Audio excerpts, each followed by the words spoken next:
So this new Minecraft snapshot is awesome. Just take a look at these structures in here. Not only do we have the new deep dark biome in the overworld, we also have the ancient city structure, which is what we're walking through right now.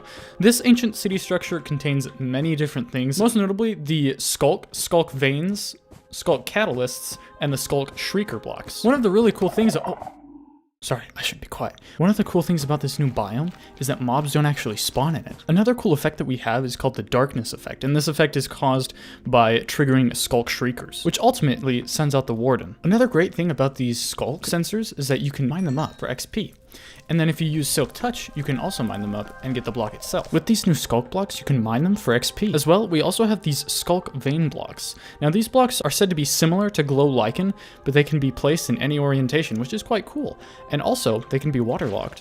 But we should be careful because we don't want to awake the warden. And here we have a sculk catalyst block. So this mysterious block actually emits blooms when mobs die within an 8-block radius, increasing the skulk's surface area. Depending on the mob that you kill, the more XP that it drops will determine how far this spreads out. Also, I just noticed we found some gold. Sweet! So the way that this actually spreads out is through things called charges. The value of the charge is directly proportional to the amount of XP the perished mob would have dropped. And each time a block is converted into a sculk, it will remove one value from that charge. If you get a charge that decays about 4 blocks away, there's a chance to spawn a sculk shrieker or sculk sensor, such as here. And oddly enough, this weird family of blocks is mined efficiently with a hoe. Who would have thought? Within these ancient cities, you can often find loot areas with chests. Inside these chests, they can contain many different things, such as snowballs to distract wardens, bones, instant health potions, and a brand new enchantment. Swift Sneak. The Swift Sneak enchantment goes up to 3 levels. Unfortunately for this book, this cannot be combined with Soul Speed, Frostwalker, or Depth Strider on boots, so you're gonna have to get yourself another pair. What's so interesting to me is how there's a bunch of structures here that closely resemble the warden. Just look at that. That's his nose. Or his mouth. Or his nose and mouth. We have structures ranging from a giant pool to a hot tub with candles surrounding it. I don't know, maybe the warden likes hot tubs? There's another structure that looks just like the warden. But also we have these other structures that look like a podium area. Even these pillars and this grand staircase that leads up to this. Definitely interesting. There hasn't been much said about this, but I have a sneaking suspicion there's something much more mysterious here, especially with so many structures resembling the warden. Can we take a moment and just appreciate how eerie this place is?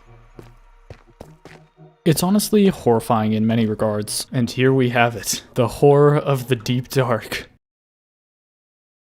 Oh, wait.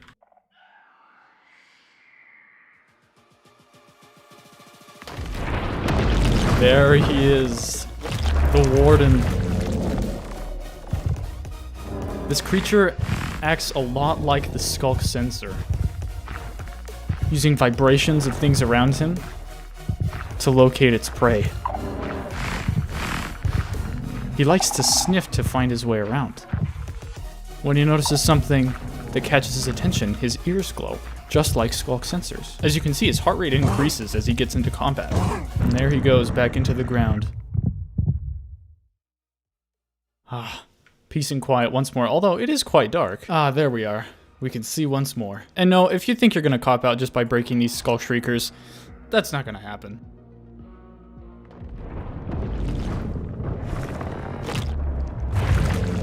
Oh, there we go. He's not happy, and he also disables shields.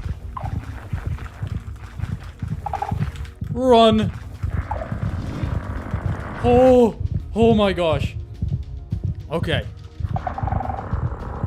He's not kidding around. Woo! Now, the stats of the warden have not officially been released. However, we do know that the warden does have a lot of hit points. So if you pillar up 3 blocks, the warden can actually attack you. This is likely to change. By the way, while I'm fighting this guy, I would appreciate it if you would like the video, if you enjoyed it thus far. Thank you so much for doing that. Also, something cool to notice is that once you hit him, his heart will actually turn red, as well as the other features on his body, such as his mouth, I believe. Or maybe that's his nose, because he likes sniffing us a lot. I don't know. So if you wish to be a murderer of these sad creatures, then by all means, take your axe, especially your iron one, and break it over their head, because you literally will. Because the warden is such an interesting character, I made a whole separate video about him, and you should go check it out. Oh shoot. Alright, go check out the video, bye! Maybe it wasn't a good idea to play this at 5 in the morning.